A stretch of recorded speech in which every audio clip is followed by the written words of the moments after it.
Welcome back to another episode of True Crime Untold Cases. I'm your host, Harper Quinn. Since 2007, a deeply unsettling pattern has emerged along the coastlines of the Pacific Northwest. Over 20 human feet, still encased in athletic shoes, have mysteriously washed ashore. Each discovery follows an eerily similar pattern. Modern running shoes, containing decomposed human remains, scattered across the beaches of British Columbia and Washington state like pieces of a macabre puzzle. While some have been identified through groundbreaking forensic work, many questions remain unanswered. Tonight, we dive into the dark waters of the Salish Sea to unravel the mystery of the severed feet, a case that continues to baffle investigators on both sides of the border. Let's begin. The first severed foot appeared on August 20th, 2007, on Jedediah Island, British Columbia. A young girl visiting the island with her family made the grim discovery: a size 12 men's Adidas running shoe containing decomposed human remains. The foot, as investigators would soon determine, had naturally disarticulated from its host through the process of decomposition in water. But this was just the beginning of what would become one of the most peculiar and enduring mysteries in Pacific Northwest history. Less than a week later, a second foot was found on Gabriola Island, just a few miles away. This time, it was a right foot in a size 12 Reebok running shoe. The coincidence was impossible to ignore, and media attention exploded. Were these feet connected? Was there a serial killer targeting people and disposing of their remains in the Salish Sea? The questions began to mount, but answers remained elusive. The pattern continued. In February 2008, a third foot was discovered on Valdez Island, then a fourth on Kirkland Island in May. By July of that year, a fifth foot had washed ashore near Westham Island. Each discovery followed the same pattern: athletic shoes containing decomposed human feet, scattered across the coastline like macabre breadcrumbs. What made this case particularly unusual wasn't just the number of feet being found, but their condition. Each foot was discovered encased in a relatively modern athletic shoe, and in most cases, the shoes were in surprisingly good condition despite their time in the water. The running shoes, it seemed, were acting as protective containers, preserving the remains, while other body parts naturally decomposed and scattered in the current. Oceanographers were consulted to study the tidal patterns of the Salish Sea, that complex network of waterways between British Columbia and Washington state. They explained how objects in these waters don't follow predictable paths. Instead, they're caught in swirling gyres, trapped in circular patterns that can last for months or even years. This could explain why the feet were appearing across such a wide geographic area, but it didn't explain their origin. The public's imagination ran wild. Theories ranged from victims of the 2004 Asian tsunami to the work of drug cartels or human trafficking operations. Some suggested the feet might belong to victims of airplane or boating accidents. Others pointed to a more sinister explanation: a serial killer with a signature method of disposal. But as forensic scientists began their painstaking work, a different picture started to emerge. DNA testing revealed that these weren't all victims of foul play. The first foot was identified as belonging to a missing man who had suffered from depression and whose car had been found abandoned near a beach months earlier. Another set of feet was matched to a woman who had jumped from the Petulo Bridge in New Westminster. Yet even as some feet were being identified, more continued to appear. In 2009, a right foot in a size 8.5 Nike running shoe was found floating in Richmond's No. 3 Road Canal. The following year, a right foot in a white Nike running shoe was discovered on Whidbey Island, Washington, the first appearance south of the Canadian border. The investigation faced unique challenges. Traditional forensic techniques had to be adapted for remains that had spent months or years in salt water. The shoes themselves became crucial evidence, with manufacturers' serial numbers and production dates helping to establish timelines. But the very factor that preserved the feet, their encasement in modern athletic shoes, also complicated identification efforts by limiting access to the remains without destroying potential evidence. As the years passed, the mystery deepened. By 2011, the total number of feet had reached 10, and still, no single explanation seemed to account for all the discoveries. Law enforcement officials from both sides of the border formed task forces, sharing information and resources in an attempt to solve the puzzle. What began to emerge was a pattern within the chaos. Many of the identified remains belonged to people who had either died by suicide or been victims of accidents. The shoes themselves told part of the story. They were all models that had become popular in the late 1990s and early 2000s, suggesting that many of these deaths had occurred during roughly the same time period. But this raised even more questions. If these were largely natural deaths or suicides, why were only feet being found? The answer, experts suggested, lay in both human anatomy and modern shoe design. When a body decomposes in water, the ankles are often one of the first points of separation. Athletic shoes, with their air pockets and synthetic materials, are particularly buoyant. The combination means that feet in running shoes are more likely to float and eventually wash ashore than other body parts. Still, the frequency of discoveries in this particular region remained puzzling. The Pacific Northwest isn't the only place where bodies end up in the water, nor is it the only region where people wear athletic shoes. Something about the specific conditions of the Salish Sea, its currents, temperature, and marine life, seem to create the perfect environment for this phenomenon. As we entered the 2010s, the discoveries continued, though at a slower pace. Each new find reignited public interest and sparked fresh theories. In 2012, a foot was found in a lake in Port Moody, British Columbia, the first discovery in fresh water rather than the ocean. This seemed to challenge some of the prevailing theories about ocean currents being responsible for the pattern of appearances. The investigation expanded to include historical missing persons cases from both countries. Databases were created to track the specific characteristics of each shoe: brand, size, manufacturing date, and condition. Forensic anthropologists developed new techniques for extracting DNA from remains that had been exposed to salt water for extended periods. What's particularly fascinating about this case is how it challenges our understanding of both forensic science and natural phenomena.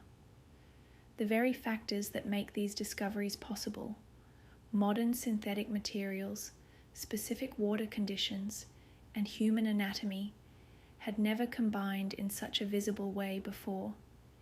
It's as if these feet are telling us something about our modern world, about the intersection of human tragedy and technological advancement. As we delve deeper into this mystery, we'll explore the specific cases that have been solved, the scientific advances that have emerged from this investigation, and the questions that still remain unanswered. We'll look at how this phenomenon has affected the communities along the coastline and what it tells us about the larger issues of missing persons and water safety in the Pacific Northwest. But perhaps most importantly, we'll examine how this case has changed the way we think about forensic investigation and ocean science, because sometimes the most valuable insights come from the most unexpected places, even if those places happen to be running shoes washing up on distant shores. The identification process for these mysterious feet has been both groundbreaking and heartbreaking. Each discovery represents not just a forensic puzzle, but a human life lost, often under tragic circumstances. Take the case of the foot found in February 2016 on Vancouver Island. The remains were found inside a light grey Nike running shoe, and through painstaking DNA analysis, they were eventually matched to a missing person who had disappeared 3 years earlier. What made this particular case noteworthy was the role that the shoe itself played in the identification. The Nike sneaker was relatively new at the time of the person's disappearance, and investigators were able to trace the purchase through credit card records. This kind of forensic retail archaeology has become increasingly important in these cases, with investigators creating detailed databases of shoe models, release dates, and sales patterns. But for every foot that's been identified, others remain mysterious. In July 2017, someone walking along the shoreline near Seattle discovered a foot in a black and white New Balance athletic shoe. The condition of the shoe suggested it had been in the water for less than 2 months, but despite having a relatively fresh sample to work with, investigators still haven't been able to match it to any known missing persons cases. The geographic distribution of these discoveries has created its own set of challenges. The waters of the Salish Sea create a complex international jurisdiction, with feet washing up on both sides of the US-Canadian border. This has necessitated unprecedented cooperation between law enforcement agencies, leading to the development of new protocols for handling cross-border forensic investigations. One particularly intriguing aspect of this case is how it intersects with the region's missing persons statistics. The Pacific Northwest has a higher than average rate of missing persons cases, particularly in coastal areas. Many of these disappearances are never solved, leaving families in a state of perpetual uncertainty. When a new foot is discovered, investigators must delicately balance the public's right to know with the emotional impact on families of missing persons who wonder if this might be their loved one. The scientific community has been forced to innovate in response to these unusual discoveries. Traditional forensic techniques weren't designed for remains that had spent extended periods in salt water. Researchers at several universities have developed new methods for extracting DNA from waterlogged samples, and these techniques are now being applied to other types of water-related forensic cases around the world. Oceanographers have also refined their understanding of how bodies decompose in marine environments. The prevailing theory is that when a body enters the water, it initially sinks to the bottom. As decomposition occurs, natural gases cause it to rise to the surface, where various factors, including marine life, water temperature, and currents, contribute to its disarticulation. The feet, protected by modern athletic shoes, become their own floating vessels, caught in the complex currents of the Salish Sea. The role of marine life in this process cannot be overlooked. The waters of the Pacific Northwest are home to numerous species that feed on organic matter, yet interestingly, the feet found in shoes often show minimal evidence of marine scavenging. This suggests that modern athletic shoes provide surprisingly effective protection against marine decomposition, creating what amounts to a time capsule for human remains. By 2018, the phenomenon had gained enough scientific attention to warrant its own academic studies. Researchers began mapping the discovery locations against oceanographic data, weather patterns, and missing persons reports. They found that certain areas of the coastline were more likely to accumulate floating debris, including feet, due to the way currents interact with the shoreline. The case has also led to changes in how missing persons cases are documented in the region. Law enforcement agencies now routinely record the type and size of shoes a person was wearing when they disappeared, information that previously might have been considered inconsequential. This detailed documentation has already helped identify several of the discovered feet. What's particularly striking is how this phenomenon has affected public behavior. Coastal communities in the Pacific Northwest have developed informal protocols for handling potential discoveries. Beach cleanup volunteers are trained in proper procedures for reporting possible human remains, and there's increased awareness about water safety and the importance of reporting missing persons promptly. The psychological impact on these communities cannot be understated. while some locations have gained macabre nicknames or become dark tourism destinations. For local residents, each discovery serves as a reminder of the ocean's power and mystery. Mental health professionals in coastal communities report that the ongoing discoveries can trigger anxiety and depression, particularly among families of missing persons. The investigation has also revealed surprising patterns in how people go missing in the region. Many of the identified feet belong to people who disappeared during the winter months, when storms and rough seas are more common.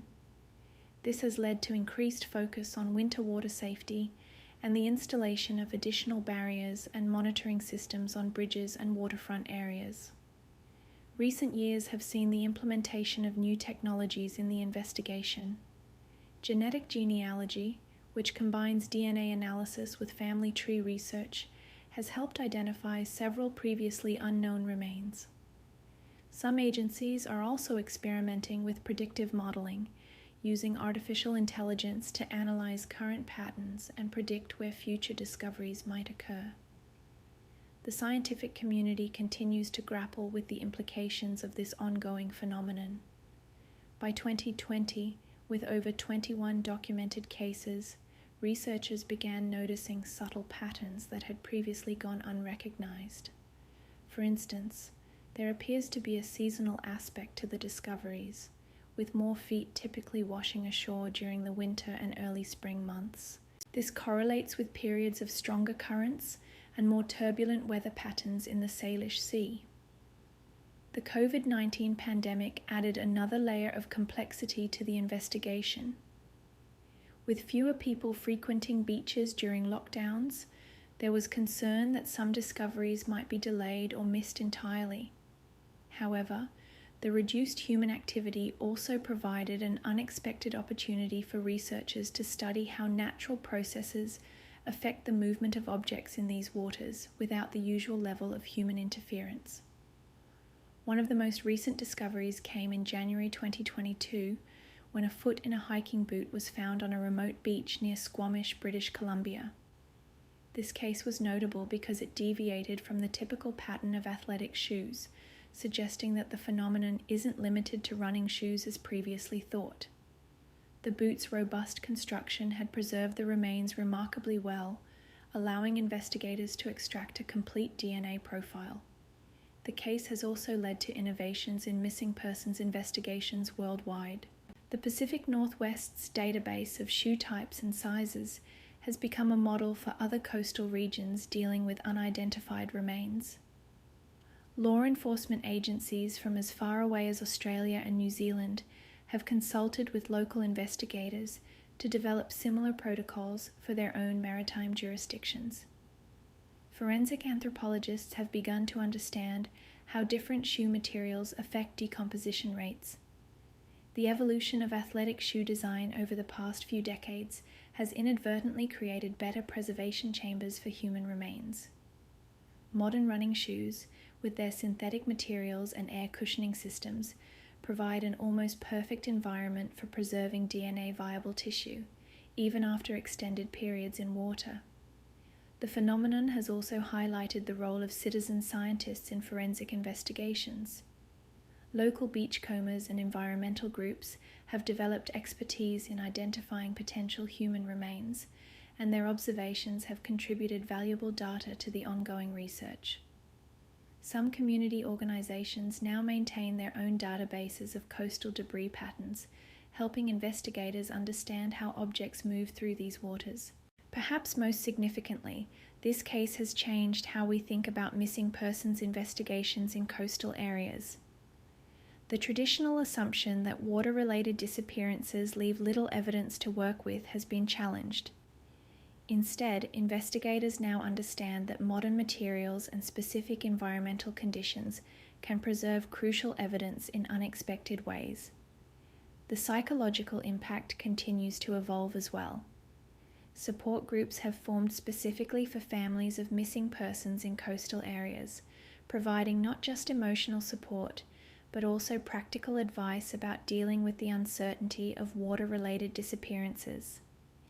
These groups have become important advocates for improved water safety measures and missing persons protocols.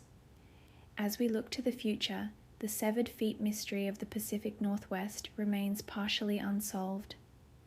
While many individual cases have been closed through identification, the larger question of why this phenomenon occurs here with such frequency continues to puzzle experts. Current research focuses on creating predictive models that combine oceanographic data, weather patterns, and human activity to better understand these occurrences. The case has become a touchstone for discussions about climate change's impact on coastal forensics. As ocean temperatures and currents shift, researchers wonder how these changes might affect future patterns of discovery. There's growing concern that rising sea levels and increasingly severe weather events could alter the well-documented patterns that investigators have come to rely on. What started as a bizarre local mystery has evolved into a catalyst for scientific advancement and international cooperation. The legacy of these discoveries extends far beyond the solved cases, influencing everything from shoe design to marine biology research. As we continue to study this phenomenon, each new discovery adds another piece to a puzzle that spans decades, crosses borders, and challenges our understanding of how nature, technology, and human tragedy intersect in the waters of the Pacific Northwest. What remains clear is that these waters hold more secrets, and as long as people continue to be lost to the sea, the possibility of more discoveries remains.